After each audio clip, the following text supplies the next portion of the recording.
एक बार गौतम बुद्ध से कोई पूछता है, बुद्ध, इस जीवन में कोई व्यक्ति दुखी है और कोई व्यक्ति सुखी, ऐसा क्यों है? उस व्यक्ति का प्रश्न सुनकर बुद्ध बड़ा कमाल का उत्तर देते हैं। बुद्ध कहते हैं, जिस व्यक्ति ने दुख चुना वह दुखी है और जिस व्यक्ति ने सुख चुना वह सुखी है। बुद्ध के उत्तर को सुनकर वह व्यक्ति बहुत आश्चर्यचकित होता है। हो सकता है आपके मन में भी यह प्रश्न उठ रहा हो कि भला कोई व्यक्ति जानबूझकर दुख क्यों चुनेगा। गौतम बुद्ध ने जो बात कही है वह सरल है, सीधी है, लेकिन बहुत गहरी भी है। इस बात की गहराई को समझने के लिए हमें एक गहरी समझ की आवश्यकता है। वह व्यक्ति बुद्ध से कहता है, बुद्ध, भला कोई जानबूझकर दुख का चुनाव क्यों करेगा? कोई जानबूझकर अपने जीवन को नर्क क्यों बनाएगा? बुद्ध कहते हैं, क्या मछली को कांटे में फंसना पसंद होता है? वह व्यक्ति कहता है, नहीं बुद्ध। बुद्ध कहते हैं, तो फिर क्यों वह मछली कांटे में बार बार फंस जाती है? वह व्यक्ति कहता है, पता नहीं बुद्ध, मुझे इस प्रश्न का उत्तर नहीं पता। बुद्ध कहते हैं, प्रलोभन, सुख की आशा। वह मछली बार बार कांटे में इसलिए फंस जाती है क्योंकि उसे कांटे पर लगा आटा तो दिखता है, लेकिन उसके पीछे छिपा कांटा नजर नहीं आता। मनुष्य के जीवन में भी दुख इसी तरह से पैदा होता है। उसे लगता है कि यह सुख है, लेकिन वह उस सुख के पीछे छिपे दुख को नहीं देख पाता। कोई भी व्यक्ति जानबूझकर दुख को ग्रहण नहीं करता, वह सुख के प्रलोभन में दुख को ग्रहण करता है। हमें लगता है कि हम सुख भोग रहे हैं, परंतु वास्तविकता कुछ और होती है। बुद्ध को सुनते समय एक बात जो आपको समझनी चाहिए वो ये है कि एक सच्चा गुरु हमेशा अपने शिष्य के मन में प्रश्न पैदा करता है, क्योंकि प्रश्न ही आपके विकास का कारण बनते हैं। तो हो सकता है कि आपके भीतर कुछ प्रश्न उठे, तो उन प्रश्नों को देखकर परेशान ना हो।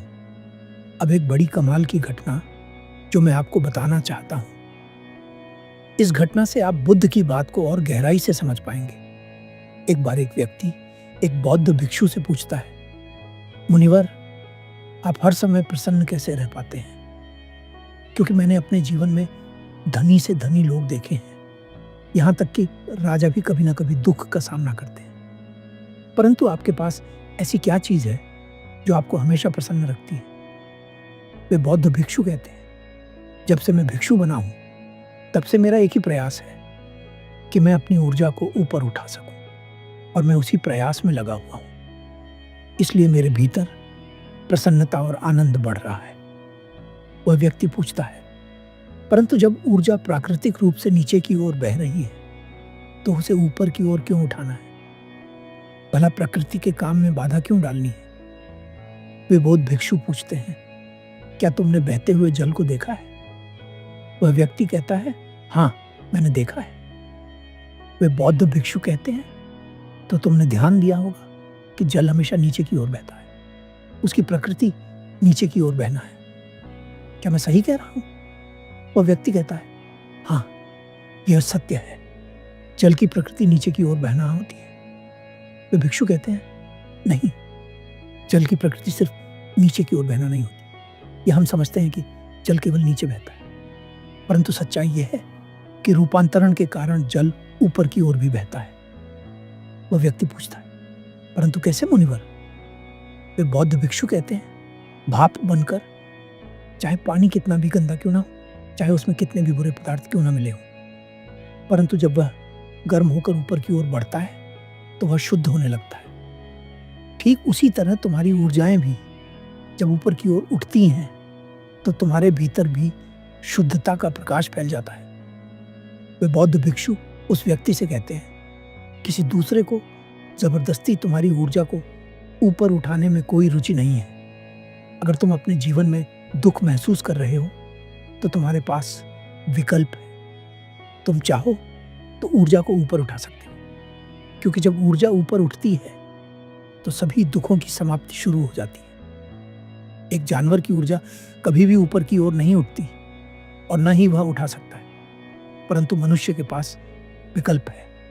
वह चाहे तो जानवरों से नीचे भी गिर सकता है और चाहे तो बुद्ध हो सकता है। बुद्ध का अर्थ है जो बुद्धि से ऊपर हो। वह व्यक्ति पूछता है, कृपा कर मुझे यह भी बताइए कि मैं अपनी ऊर्जा को ऊपर कैसे उठाऊं।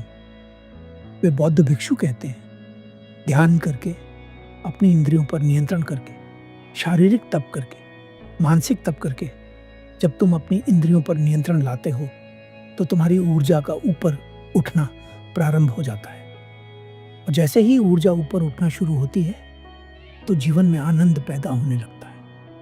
मुझे पूरा भरोसा है कि इस वीडियो को पूरा देखने के बाद आपके भीतर कोई ना कोई सकारात्मक बदलाव जरूर आएगा।